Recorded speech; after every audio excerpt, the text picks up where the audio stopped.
TV सत्यमेव व्रतम। महाराष्ट्रात विधानसभेच्या निवडणुका शेवटच्या टप्प्यात आल्यात। मतदानाला अवघे काही दिवस शिल्लक असल्यामुळे उमेदवारांचा प्रचार वाढलाय।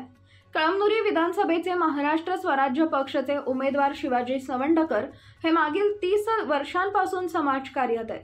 शिवाजी सवंडकर म्हणजे सर्व जाती धर्माला सोबत घेऊन चालणारा नेता अशी ओळख आहे।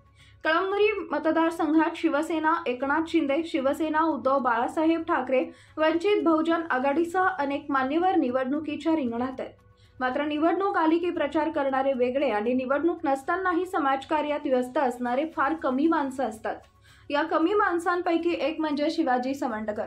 शिवाजी सवंडकर यांचा प्रचार दौरा सध्या गावोगावी असून शिवाजी सवंडकर यांनी गांगलवाडी येथील सिद्धनाथ महादेवाच्या मंदिरात जाऊन सिद्धनाथ महादेवांचा आशीर्वाद घेतले।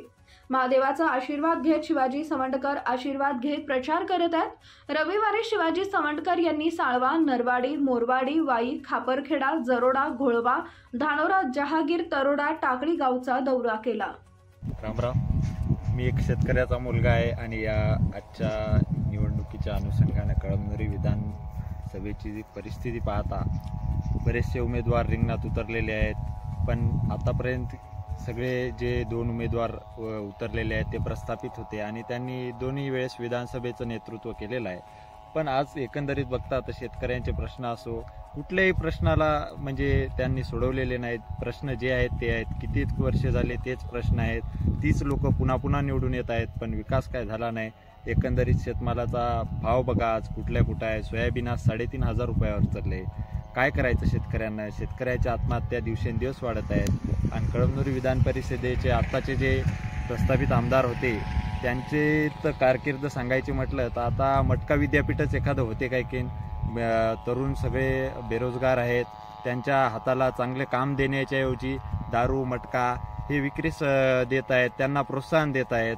वाळू असेल, रेती असेल आणि या अगोदर पण जे आमदार होते निवडणुकीत आता रिंगणात आहेत त्यांनी पण काहीही केले नाही, कुठल्याही समाजाचे प्रश्न सोडवलेले नाहीत।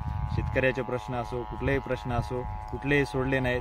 त्यामुळे आता जे नवीन चेहरा या विधानसभेत हवा आहे आणि तो आपलं चांगलं नेतृत्व करत आहेत। लोक याच आहेत, जुन्या लोकांना सर्व कंटाळले आहेत। शेतकरी असो, इथले कामगार असो, युवा वर्ग असो, सर्व या प्रस्थापित लोकांना कंटाळले आहेत। त्यामुळे आता कोणीतरी विस्थापित पाहिजे आणि जो काही आपल्या प्रश्नाची जाण असेल तो व्यक्ती आपल्याला या मतदारसंघात पाहिजे।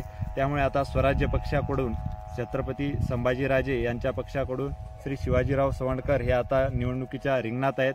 त्यामुळे आता आणि स्वराज्य पक्षाचा महत्त्वाचा मुद्दा जो आहे तो शेतकरीचा प्रथम मुद्दा आहे, म्हणजे त्यांच्या याच्यात जरी असेल तर शेतकरी हा प्रथम क्रमांकाला आहे। त्यामुळे शेतकऱ्यांचे प्रश्न सोडवतील, कामगारांचे असतील, आरक्षणाचा प्रश्न असेल मराठा समाजाचा, हे कित्येक प्रश्न सोडवतील आणि फार गरीब कुटुंबातून वर आलेलं नेतृत्व आहे आणि विस्थापित आहे, त्यामुळे ते प्रश्न सोडू शकतील अशी आमची आशा आहे। आणि त्यामुळे आता शिवाजीराव सवंडकर यांच्या पाठीशी आम्ही खंबीरपणे उभं राहणार।